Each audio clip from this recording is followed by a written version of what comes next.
back. Man, if you would have told me I would have known this much about politics 5 years ago, I would have called you a liar before God. Now, let me tell you something about social contract theory. It seems like a small blip in our education in U.S. history, a line item on a standardized test that you wanted to memorize in the 11th grade. But I won't let it die. Pause. I mean you. What's John Locke's social contract theory, Julian? The social contract theory is a contract between the government and its citizens that the government will act on the behalf of those who live there.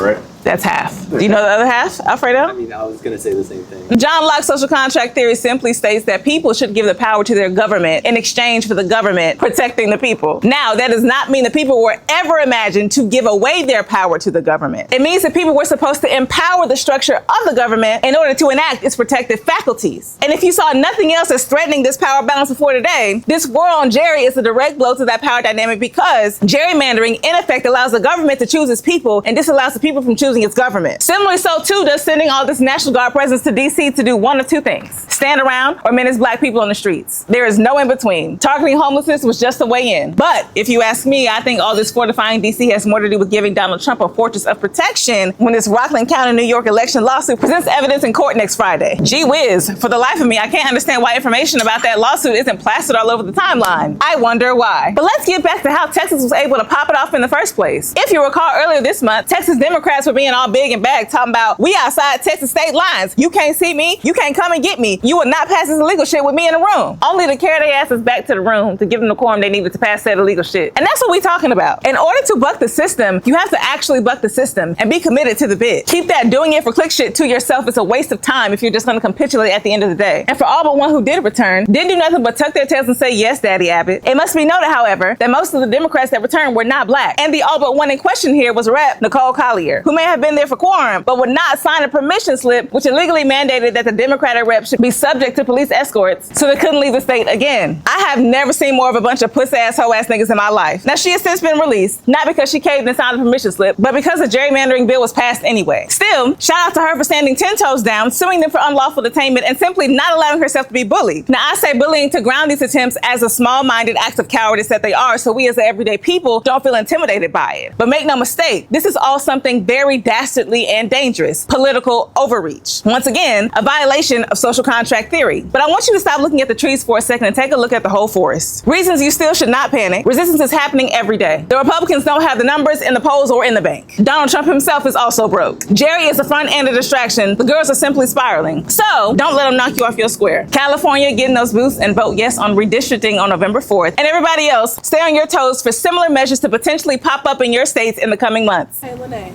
you know you're missing 2 nails? Yeah. Power to the people.